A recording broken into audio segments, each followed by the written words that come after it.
Good morning po. Kumusta na po kayo? Ang aking pong deklarasyon sa buhay ng bawat isa po ay patuloy po na maghimala ang Panginoon. Patuloy po ang kanyang masaganang pagpapala.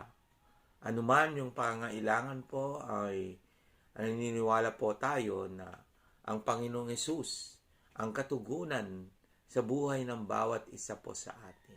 Ito man po ay pang-physical, pinansyal, anuman yung atin pong sitwasyon, ay patuloy po na atin pong maranasan ang kapangyarihan ng Diyos sa buhay ng bawat isa. Ang ating pong text sa araw pong ito ay matatagpuan po sa Book of John, chapter 14, verse 26. Ito po ang kanyang winika. Subalit ang mga aliw, ang Espiritu Santo, nasusuguin ng Ama sa aking pangalan. Siya ang magtuturo sa inyo ng lahat ng mga bagay at magpapaalala sa inyo ng lahat ng aking sinabi sa inyo. Ito pong isinugo ng Panginoong Diyos sa buhay po natin ay walang iba kundi ang Holy Spirit. Pagka tinanggap po natin ang Panginoong Jesucristo at atin pong ginawang Panginoon tagapagligtas ng ating buhay, ipagkakaloob po sa atin ang Espiritu Santo na siya pong maghahari, na siya pong mangunguna, at sabi niya po dito sa ating text ay siya yung magtuturo sa atin ng lahat ng mga bagay.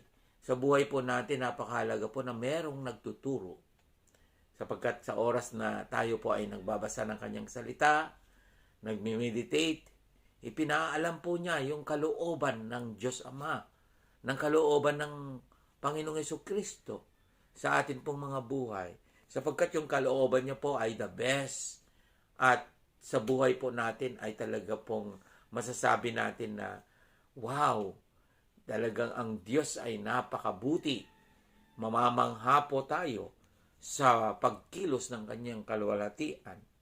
Yan po yung ipinaalam at tinuturo sa atin ng Santong Espiritu na kaloob. Kaya po yung meditation po natin ay we have helper, o yung tumutulong po sa buhay po natin. Forever po ay mananahan sa atin ang Santong Espiritu. At sabi niya, ay siya rin nagpapaalala ng lahat ng mga aral ni Kristo Jesus. Napakaganda po na ang Espiritu Santo ay nasa ating buhay na. Kaya nga po yung buhay natin ay patuloy po na pinangungunahan niya, patuloy po na itinuturo niya kung ano yung nais ni Kristo. Lalo na po sa mga sitwasyon po natin o kapanahunan natin, napakaalaga po ang ating gabay. Yung pong tagapanguna. Sino po ba ang tagapanguna ng ating buhay? Kasi pagka wala ho ang Holy Spirit, darating si Satanas. At talagang makakala natin ay talagang galing-galing din ni Satanas. Sabi nga po ay linikha din po siya ng Panginoong Diyos, at dahil nagrebelde ay tinawag pong Satanas. At siya po ngayon ang number 1 na sumusumang o naghahadlang para maganap po ang salita ng Diyos. At ito pong mga pandemya na nagaganap sa buong mundo o kaguluhan sa buong mundo ay ninais po ni Satanas ito.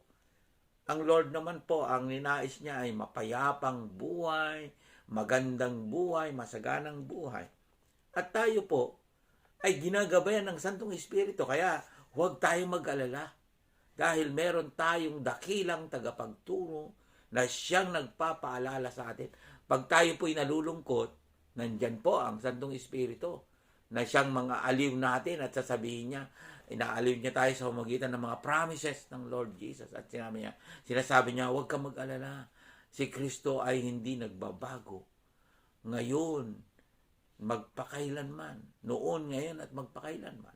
Pinapaalala niya sa atin yung mga pangako, kaya tayo ay nagkakaroon po ng comfort o kaaliwan na sabihin natin minsan ay ganito pala ang buhay ng mananampalataya.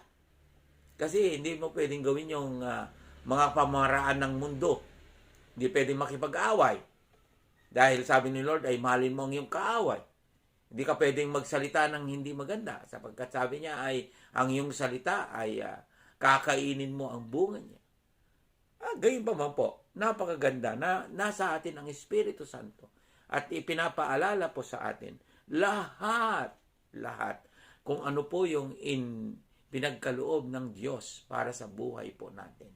At salamat sa Espiritu Santo nakaloob po sa ating mga buhay. At sa oras na ito, purihin ang Panginoon, Panginoong Jesucristo.